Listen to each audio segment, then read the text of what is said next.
6월 20일 오전 10시 18분입니다. 정리 36. 신에 대한 정신의 지적 사랑은 신이 무한한 한에 있어서가 아니라 영혼의 상 아래 고찰된 인간 정신의 본질을 통하여 설명될 수 있는 한에 있어서 신이 자기 자신을 사랑하는 신의 사랑 자체이다. 즉 신에 대한 정신의 지적 사랑은 신이 자기 자신을 사랑하는 무한한 사랑의 일부이다. 경명, 정신의 이 사랑은 정신의 활동에 속하지 않으면 안 된다. 따라서 그것은 정신이 원인으로서의 신의 관념을 수반하면서 자기 자신을 고찰하는 활동이다. 즉 그것은 인간의 정신을 통해 설명될 수 있는 한에 있어서의 신이 자기의 관념을 수반하면서 자기 자신을 고찰하는 활동이다. 그러므로 정신의 이 사랑은 신이 자기 자신을 사랑하는 무한한 사랑의 일부이다. 인간이 자기 자신을 고찰하듯이 신도 자기 자신을 고찰하게 되므로 자기 자신에 대한 지적 사랑이 존재한다는 것이죠. 신에 대한 정신의 지적인 사랑은 신의 관념이 수반되므로 결국 신 자신의 활동이다. 따라서 신에 대한 정신의 지적 사랑은 신이 자기 자신을 사랑하는 활동의 일부라고 말할 수 있겠습니다. 이것으로부터 나오는 결론은 이러하다.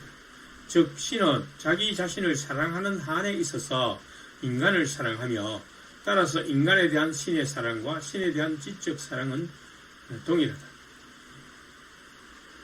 신은 앞서 설명한 정리에서 사랑이나 정오, 기쁨이나 슬픔 등의 감정을 가지지 않는다고 했습니다. 그러나 이 정리에서는 자기 자신을 사랑한다는 관점에서는 인간을 사랑한다는 뜻입니다. 즉 인간이 신의 일부인 한에 있어서 자기 자신과 같으므로 인간을 사랑한다는 뜻입니다. 논리가 이해가 되시죠? 이것은 신에 대한 정신의 지적 사랑이 곧 신이 자기 자신에 대한 지적 사랑과 같다는 논리와 마찬가지이다. 이것은 마치 부모가 자식을 사랑함에 있어서 자식을 자기의 일부로 보는 한에서 사랑한다는 것과 마찬가지인 것입니다.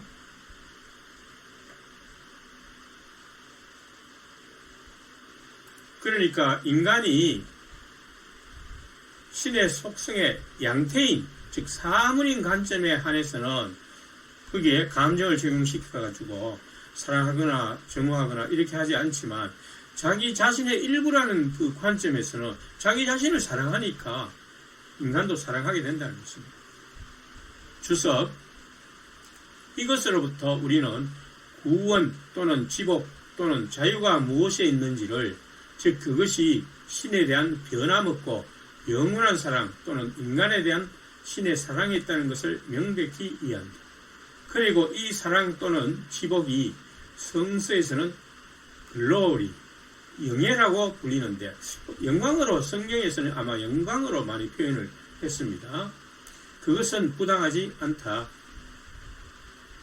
인간이 신을 사랑한다는 것이 곧 신이 인간을 사랑한다는 것이므로 인간의 구원은, 즉 자유와 최고의 행복은 인간이 삼종 인식을 통하여 신을 사랑하는 데 있다는 점을 스피노자는 말하고 싶어하는 것이다. 영광이라는 단어는 구약 성서의 시편, 이사야 그리고 에스겔서에 나타나고 있으며 신약 성서에서는 고린도후서와 요한복음에 나타나고 있습니다. 왜냐하면 이 사랑은 신에 관해서든 정신에 관해서든 간에 바로 정신의 만족이라고 일컬어질 수 있으며 이 만족은 실제로 영예와 다르지 않기 때문에 만족한다는 것은 곧 영예스러움을 나타내기 때문입니다. 왜냐하면 그것은 신에 관계되는 한에 있어서 신 자신의 관념을 수반하는 기쁨이며 이는 그것이 정신에 관계되는 안에 있어서의 경우와 마찬가지이기 때문이다. 그러한 사랑은 신 자신과 인간 정신 모두에 만족을 주는 기쁨이다.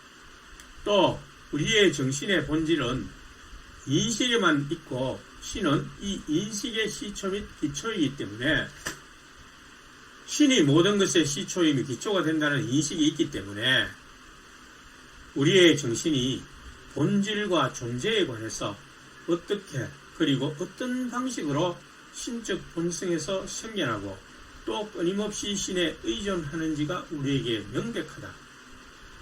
인간의 정신은 신의 속성을 반영한다는 것이죠.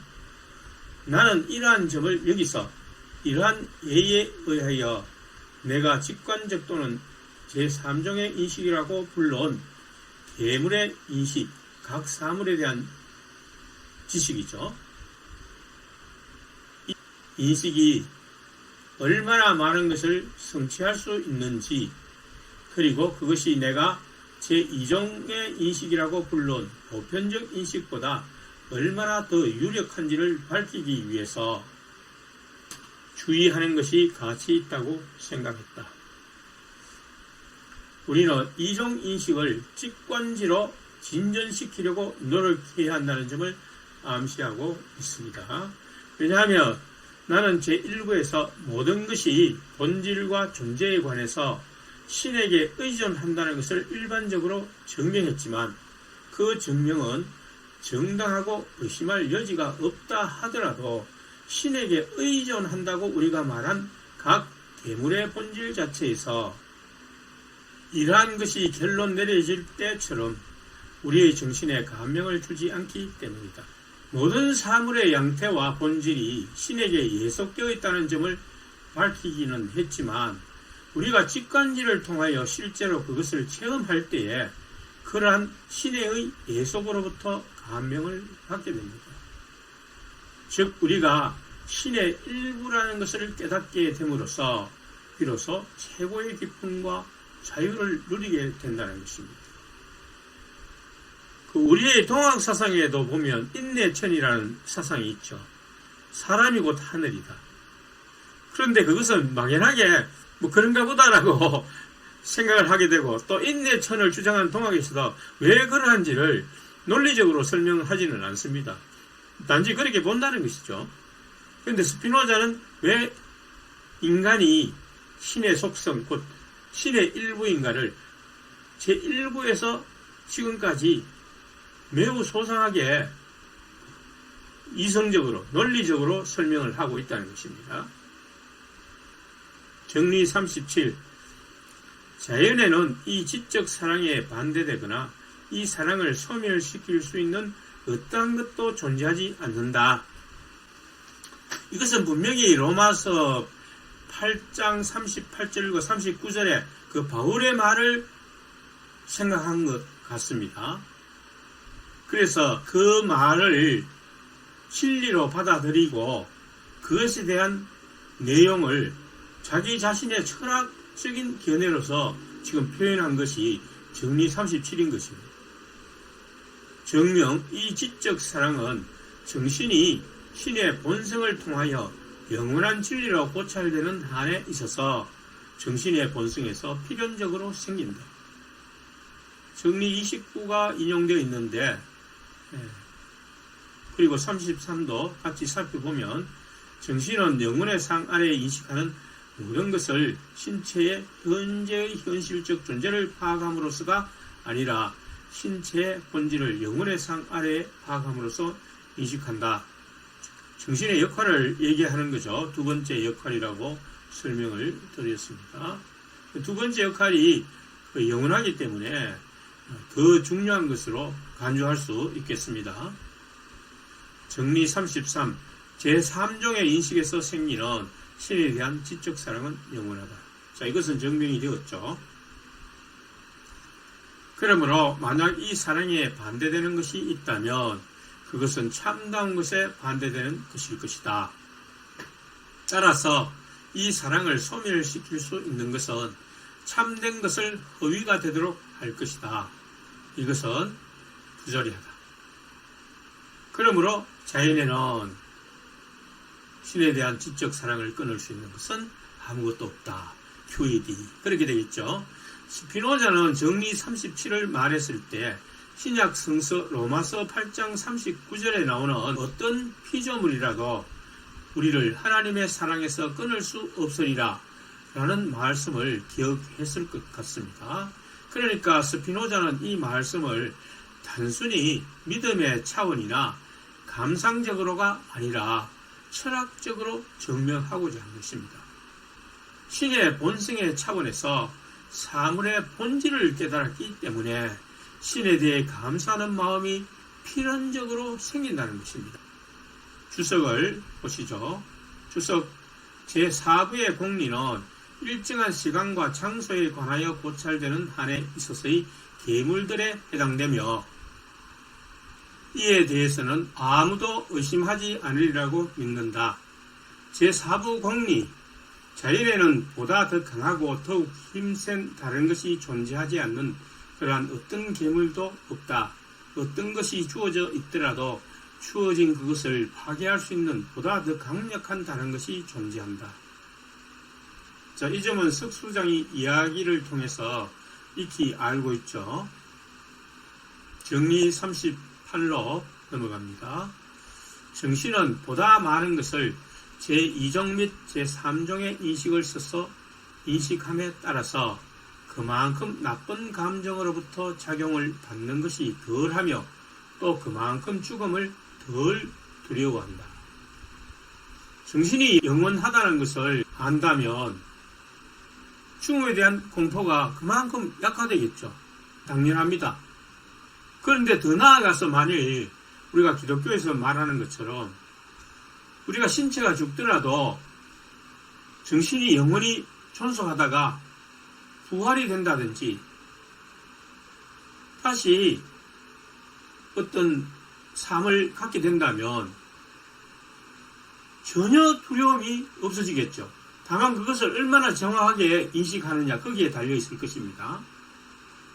정령, 정신의 본질은 인식에 있다. 그러므로 정신이 보다 많은 것을 제2종 및 제3종의 인식을 써서 인식함에 따라서 정신의 그만큼 많은 부분이 존속하고 그만큼 정신의 부분이 더 훌륭하게 유지되고 이렇게 표현할 수 있겠죠. 따라서 정신의 그만큼 큰 부분이 정신의 부분이 더 훌륭하게 유지될수록 이런 의미를 가진다고 볼 수 있습니다.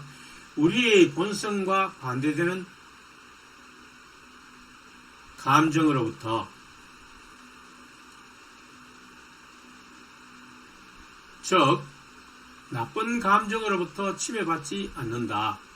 그런 거로 정신이 보다 많은 것을 제2종 및 제3종의 인식을 써서 인식함에 따라서 정신의 그만큼 큰 부분이 침해받지 않은 채로 남으며 따라서 정신은 그만큼 나쁜 감정으로부터 작용을 받는 것이 덜하다. 이것은 정신의 현재 상태를 얘기하는 것이죠. 수동적 감정, 이를테면 죽음에 대한 공포가 사라지거나 약화된다. 그런 점을 설명하고 있습니다. 그것은 당연할 것입니다. 미래에 대한 어떤 보장이 있다면 현재의 어떤 두려움이나 공포는 사라질 것입니다. 주석, 이것으로부터 우리는 제4부 정리 39의 주석에서 언급하고 5부에서 설명하기로 했던 다음 사실을 알게 된다. 즉, 정신의 영석 판명한 인식이 더 크면 클수록 따라서 정신이 신을 더 많이 인식하면 할수록 그만큼 죽음이 우리에게 덜 해롭다는 것을 우리는 인식한다. 또 삼종의 인식에서 존재할 수 있는 최고의 만족이 생기기 때문에 이로부터 나오는 결론은 이러하다. 즉 인간의 정신은 신체와 함께 사라지는 것을 우리가 밝힌 그 부분이 그 존속하는 부분에 비해서 대수롭지 않은 본성을 가질 수 있다. 정신이 사라진다는 것은 어떤 면입니까? 신체의 표상을 떠올릴 수 있다는 점. 그 점이 사라져버리는 거죠. 그러니까 신체와 함께 그러한 정신의 역할도 사라져버린다는 것입니다. 그러나 두 번째 부분은 영원히 존속한다는 것입니다. 즉 신체의 표상과 관계없이 정신이 인식했던 여러 가지 정보들이라고 말할 수 있습니다. 물론 스피노자는 그 정신의 영원성을 어떤 정보라는 차원으로 설명한 것은 아닙니다. 그러나 결과적으로 우리가 현대과학과 일치하는 부분은 그 부분이라는 것이죠. 현대과학은 정보는 영원히 보존된다라는 것이 현대과학이 밝히고 있는, 인정하고 있는 부분이기 때문입니다. 정리 21. 정신은 신체가 지속하는 동안이 아니면 아무것도 표상할 수 없으며 과거의 사물을 기억할 수도 없다. 그러니까 여기에 해당되는 정신은 사라져버린다는 것입니다. 정신의 첫 번째 역할인 지속에 의한 인식으로 발생한 관념들은 신체가 사라지면 같이 사라집니다. 스피노자는 정신의 첫 번째 역할로 인해 인식한 정보들은 신체와 함께 사라지고 신의 본성을 통하여 얻은 삼종인식만이 영원히 남는다고 하였습니다. 그러나 과학은 모든 정보가 보존된다고 하기 때문에 스피노자가 이 부분에 대해서 지나치게 사변적으로 그러지 않았나 하는 비판적인 생각이 듭니다. 그러니까 누군가가 스피노자의 이 훌륭한 내용을 개성해서 발전시킬 수 있어야 하는 것입니다. 즉 스피노자에 대해서 취할 것은 취하고 다시 비판할 부분을 비판해서 좀 더 정화하고 사람들에게 어필할 수 있도록 보완이 필요한 것입니다. 계속적으로. 그러나 이것에 대해서는 곧 더욱 자세하게 논할 것이다. 정리 39. 대단히 많은 것에 유능한 신체를 가진 사람은 정신의 가장 큰 부분이 영원한 그런 정신을 가진다. 신체의 기능이 유능하게 발달한 부분이 다양할수록 그의 정신은 더 많이 신을 의식할 수 있다. 그런 뜻으로 정리 39를 쓴 것 같습니다. 정명을 보시죠. 대단히 많은 것을 하는데 유능한 신체를 가진 사람은 나쁜 감정에 거의 사로잡히지 않는다. 즉, 그런 사람은 우리의 본성과 반대되는 감정에 의해 침범당하지 않는다. 그러므로 그는 신체의 변형들을 지성의 질서에 따라 정리하고 연결하는 능력을, 따라서 신체의 모든 변형을 신의 관념에 관련시키는 능력을 가진다. 그 결과 그는 신에 대한 사랑으로 자극받아 변화된다. 그리고 이 사랑은 정신의 가장 큰 부분을 차지하거나 구성하지 않으면 안 된다.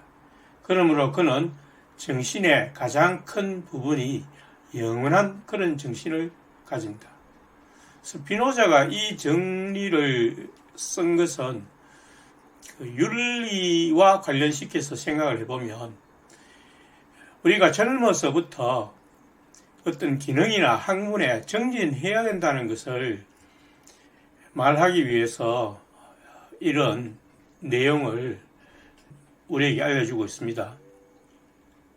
사실 어떤 학문이나 기능이 뛰어나다고 해서 반드시 신을 많이 의식하고 신에 대한 지적 사랑이 생기는 것은 아닐 것입니다. 우리가 상식적으로 생각해 보더라도 그렇지는 않지만 이 스피노자의 논정을 따라가면 사실 상당히 인정이 되는 부분이 있습니다.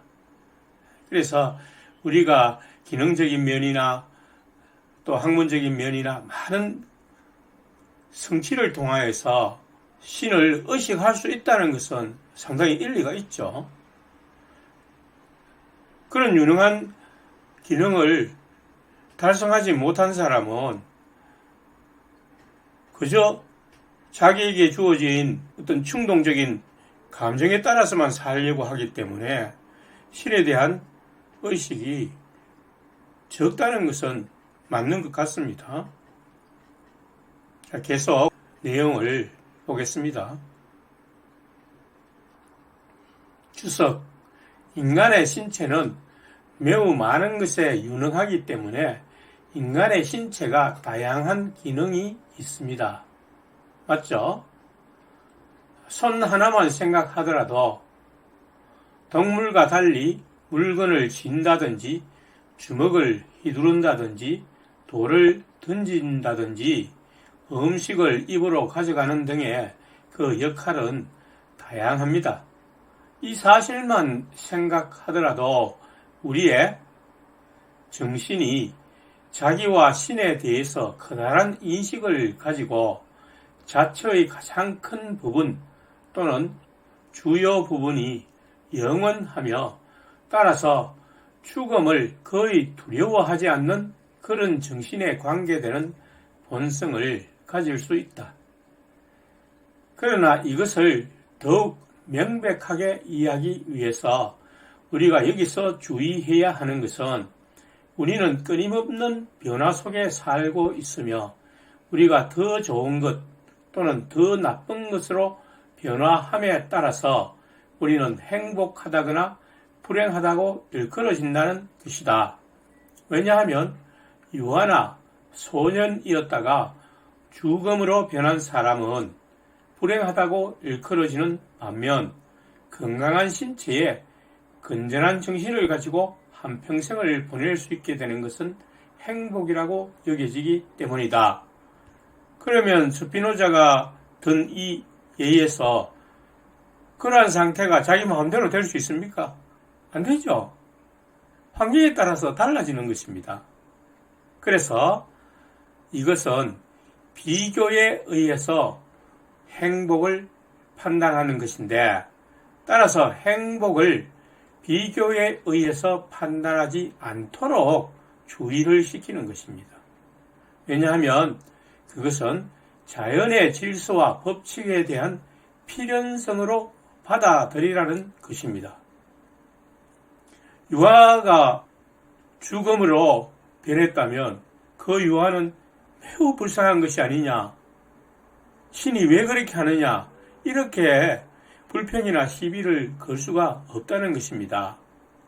또 다른 예를 들면 어떤 꽃은 화단에 피었는가 하면 어떤 꽃은 벼랑 중간에 필 수도 있습니다. 이것은 자연의 질서에 따르는 필연적인 것이지 벼랑에 핀 꽃이 화단에 핀 꽃을 더 행복한 것이라 비교에 의해 판단해서는 안 된다는 것입니다.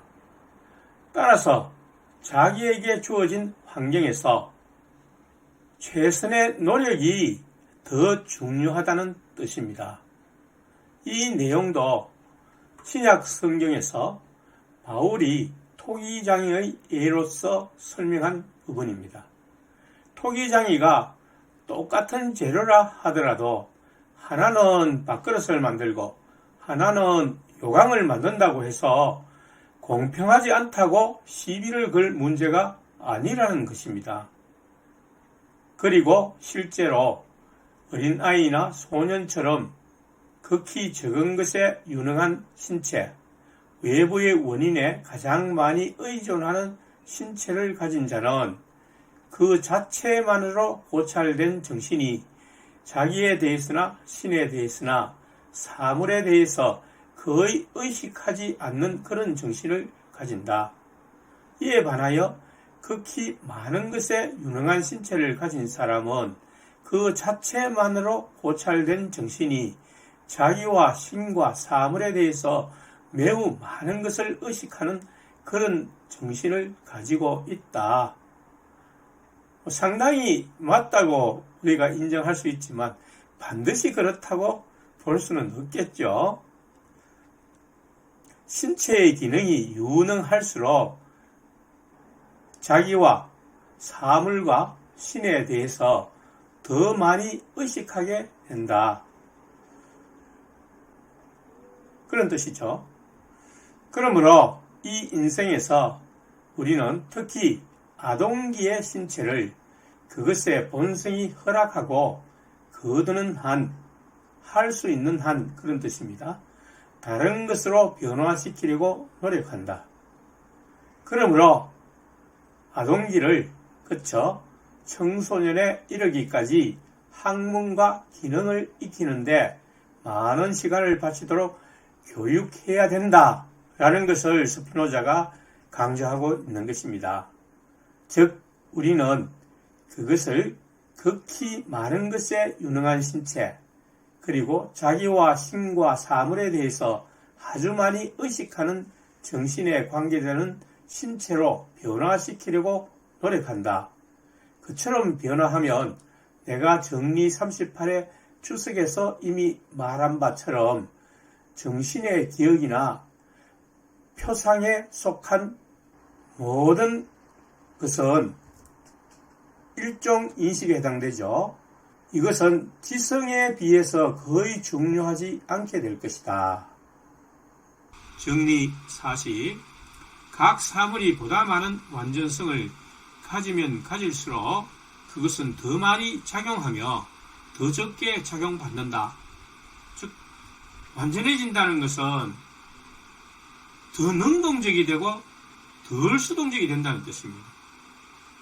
또 완전해지면 자기가 모든 것을 자발적으로 능동적으로 행하게 되지 다른 사람에게 가서 물어보는 일이 많습니까? 없죠. 그러니까 그만큼 더 완전하다는 것입니다. 증명, 각 사물이 완전하면 할수록 그것은 더 많은 실제성을 갖고 있으며 따라서 더 많이 작용하고 더 적게 작용받는다.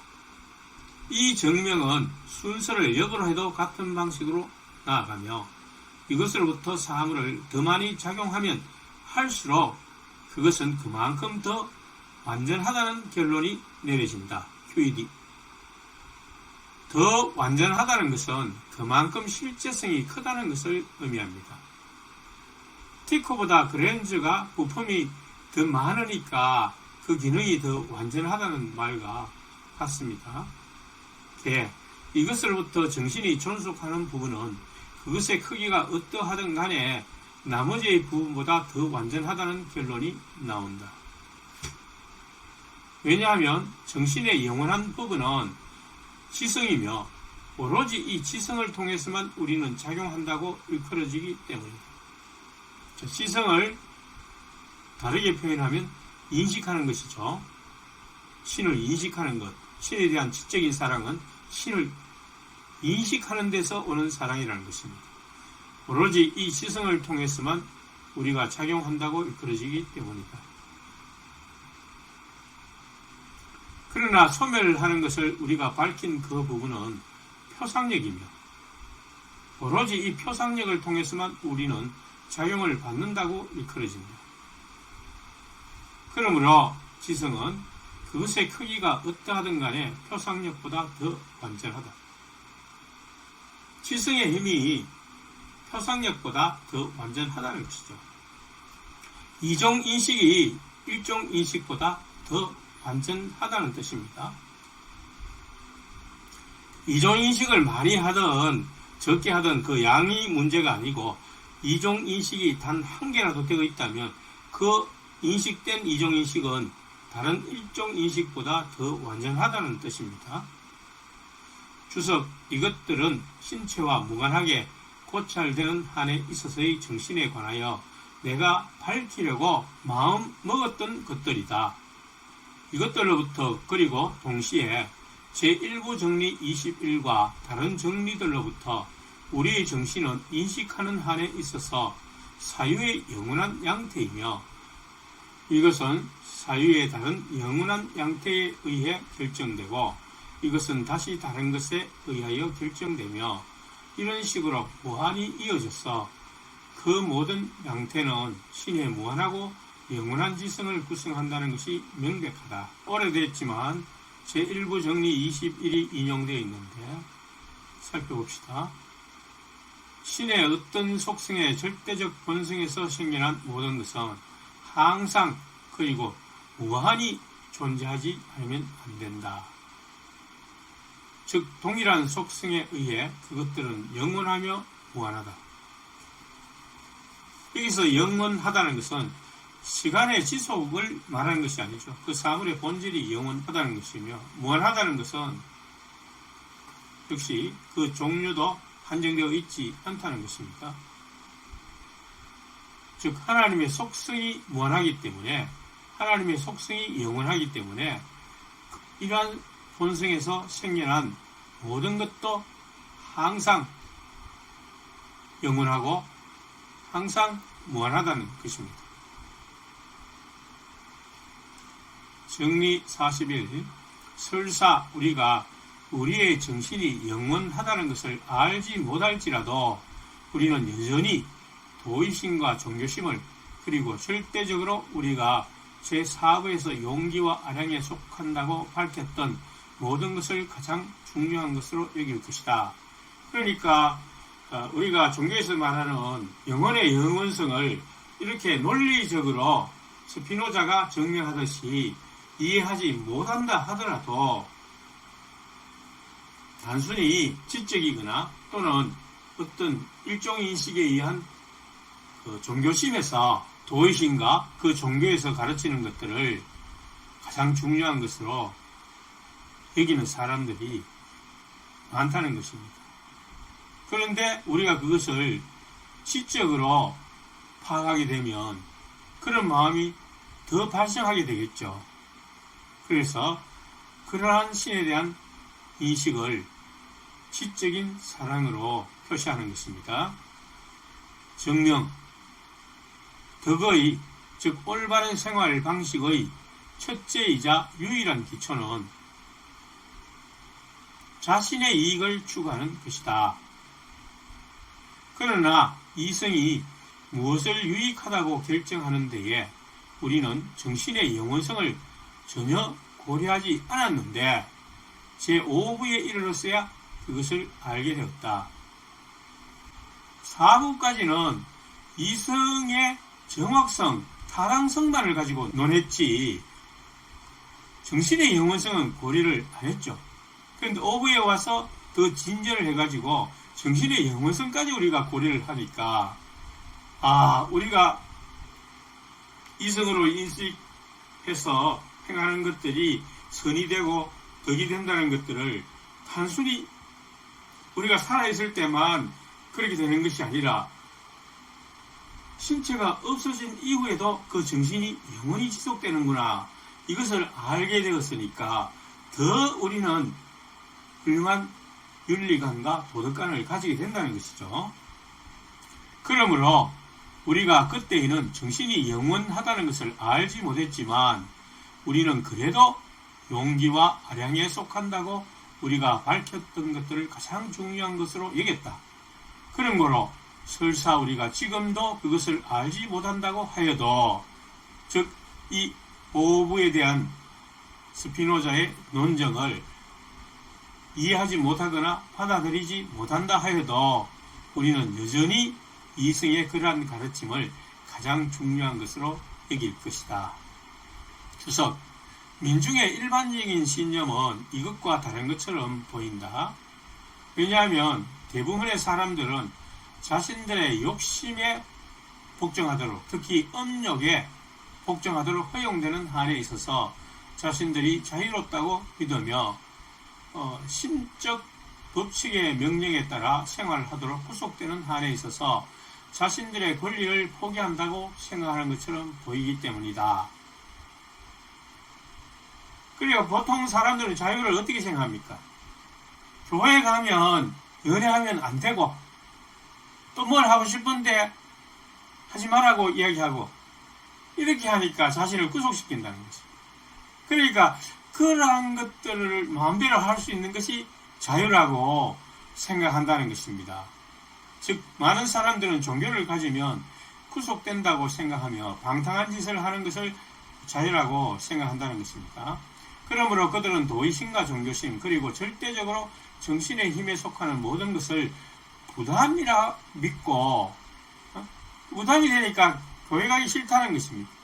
사후에는 그것들에서 벗어나서 자신들의 예속에 대하여, 즉 자신들의 도의심과 종교심에 대하여 보상받기를 희망한다. 그런 생각을 가지고 있으니까 그래도 교회에 가야지. 왜냐하면 사후에 보상을 받으니까, 천국에 가니까. 이런 식으로 생각한다는 것입니다. 그걸 부담으로 생각하기 때문에 결국은 그 보상을 생각하게 된다는 것입니다. 그게 부담이 아니고 그 자체가 좋은 것이고 즐거운 것이고 현재 유익을 누리고 있다고 생각하면 보상으로 딴 것을 생각 안 하겠죠. 그냥 그 자체가 좋은데 뭐하러 보상을 생각합니까? 그래서 종교를 믿어 부담을 지고 구속된 상태에서 살았기 때문에 그 보상으로 천국과 같은 것을 기대하는 것입니다. 이 희망에서 뿐만 아니라 특히 사후에 무시무시한 형벌을 받는 것에 대한 공포에 의해서도 그들은 자신들의 무력함과 무능한 정신이 허용하는 한 신적 법칙의 명령에 따라 생활하도록 인도되고 있다. 공포는 수동적인 것이고 그 올바른 희생에 의해 발생한 것이 아니죠. 그래도 그런 수동적인 생각에 의해서 자기 그 지적인 정신의 그 무력함과 무능함에 의해서 그것이 작용하는 한, 하나님을 믿어야 되겠구나. 또 그 명령을 따라야 되겠구나. 왜냐하면 그렇지 않으면 무시무시한 형벌을 받으니까. 이렇게 생각한다는 것입니다. 만일 사람들이 이러한 희망과 공포를 가지고 있지 않다면 앞에서 설명한 수동적 감정에 의해서 천국과 지옥의 공포를 가지고 있지 않다면, 그리고 그들이 만일 반대로 정신은 신체와 함께 소멸되고 도의심의 부담 때문에 지쳐버린 불행한 자신들에게 미래의 삶에 대한 가망이 없다고 믿는다면 그들은 자신들의 타고난 성정으로 되돌아가서 자신들의 모든 활동을 욕심에 따라 처리하고 자기보다 오히려 운명에 복종하려고 할 것이다. 그래서 어떤 믿는 사람은 그렇게 말합니다. 자기 종교를 안 믿으니까 저 사람은 죽어서 지옥 갈 거다.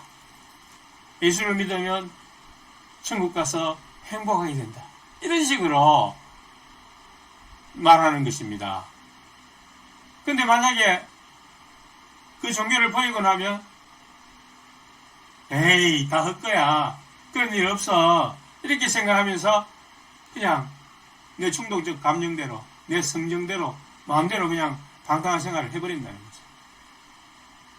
우리는 그런 사람들을 많이 보고 있습니다.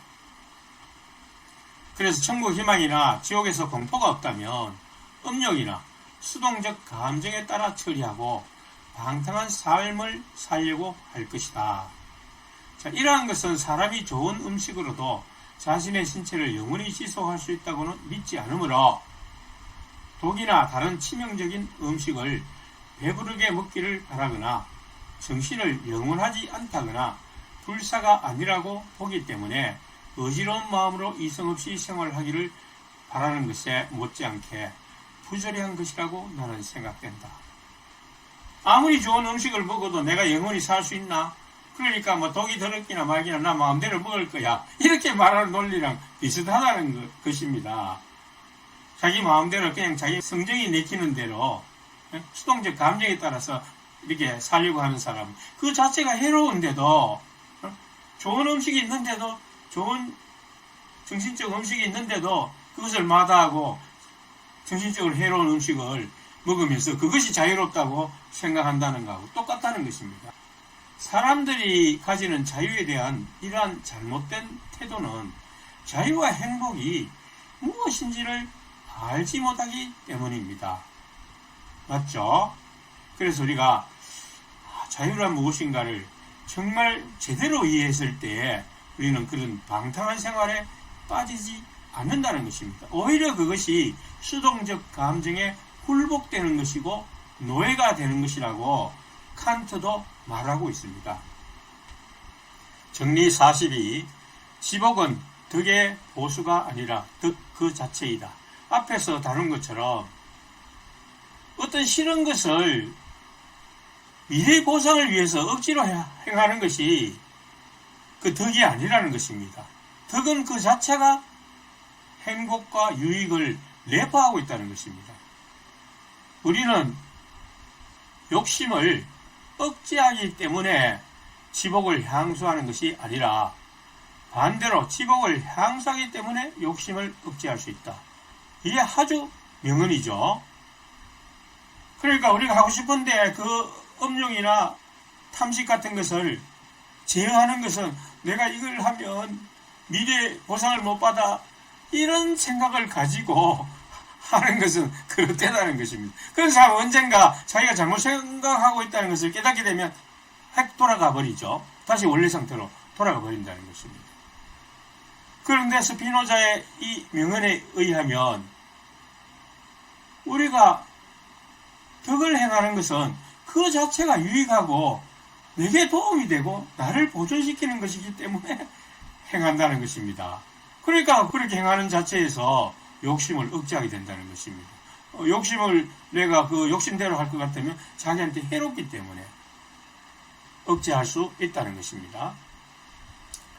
정명, 지복은 신에 대한 사랑이 있는데 이 사랑은 제3종의 인식에서 생긴다. 그러므로 이 사랑은 작용하는 한에 있어서의 정신에 돌려져야만 한다. 따라서 그것은 덕 그 자체이다. 이것이 첫 번째 점이었다. 삼종인식에 도달한 사람은 최고의 만족을 누린다. 따라서 덕 그 자체가 지복인 것이다. 그 최고의 만족을 누리지 못한다면 지복이라고 할 수 없죠. 더 이상의 만족이 있다는 거니까 삼종인식 외에 다른 어떤 인식이 존재할 수 있다는 것이잖아요. 다음으로 정신은 이 신적 사랑 또는 지복을 보다 많이 향수함에 따라서 그만큼 더 많이 인식한다. 그러니까 우리가 신적 사랑과 이 지복을 더 많이 누림에 따라서 그만큼 더 많이 덕의 축복을 인식하고 있다는 것입니다.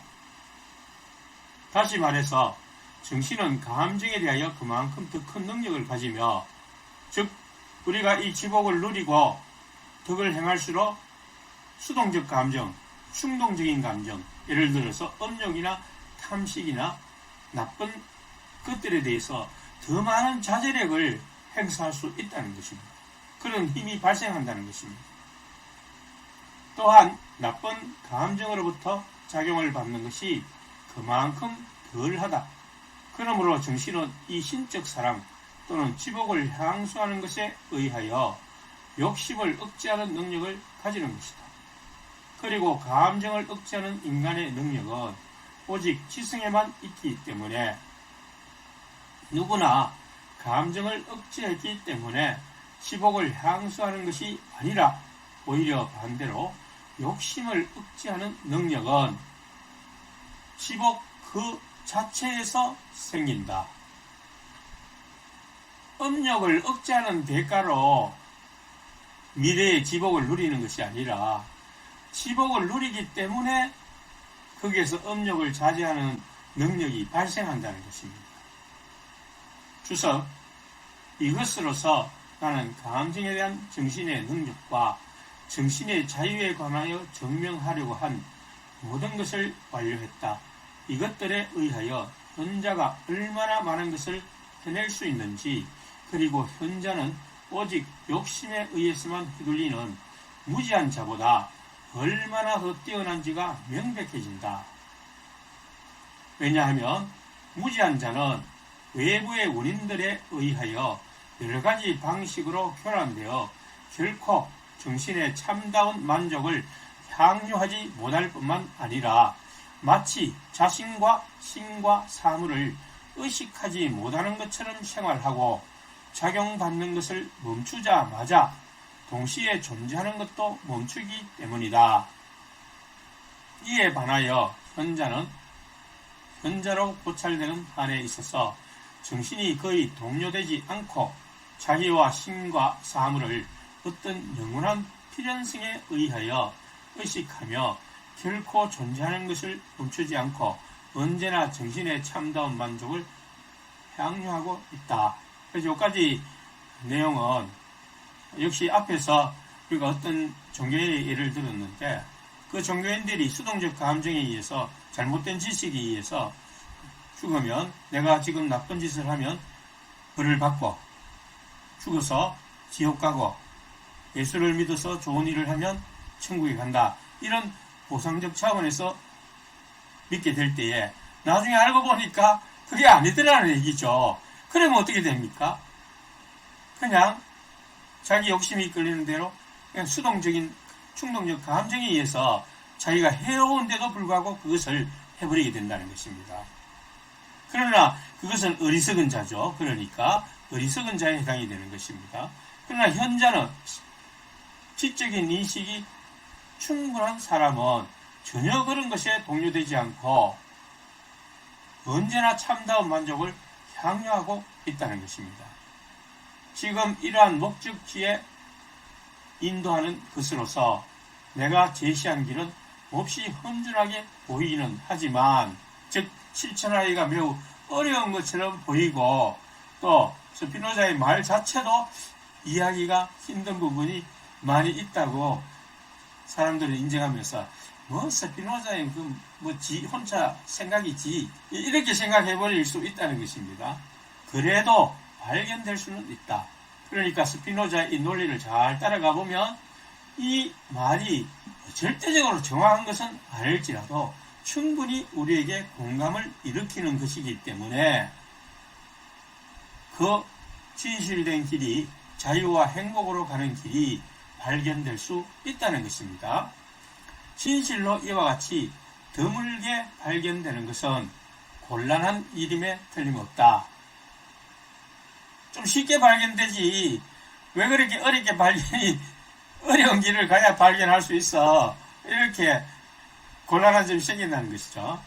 만일 구원, 즉 행복이 눈앞에 있어서 큰 노력 없이도 발견될 수 있다면 어떻게 거의 모든 사람이 그것을 등한시할 수 있겠는가. 그러나 모든 고귀한 것은 어려울 뿐만 아니라 드물다. 그렇기 때문에 행복이죠. 그 쉽게 도달되는 것이라고 그 행복이 아니죠. 쉽다고 생각하면 그 당연한 것으로 생각하고 행복으로 생각되지 않는다는 것입니다.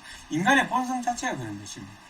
그래서 그런 험준한 길을 거쳐서 우리가 발견하고 실천했을 때에 우리는 행복이 다가온다는 것이죠. 이제 5부를 마치고 지성교정론으로 들어가게 될 것입니다. 이 지성교정론은 에티카의 본론과는 상관없이 스피노자가 자기의 그 어떤 논리에 필요하고 어떤 철학적 논쟁을 펼치는데 필요한 그 지성들, 지적인 논리들을 다룬 것입니다. 그래서 110번까지인가 이렇게 있는데 그 이상은 그가 죽어버렸기 때문에 쓰지 못하고 거기에서 중단된 것입니다. 그러나 110번까지만 보더라도 우리는 거기서 상당히 또 많은 것들을 우리의 지성에 담아둘 수 있게 될 것입니다.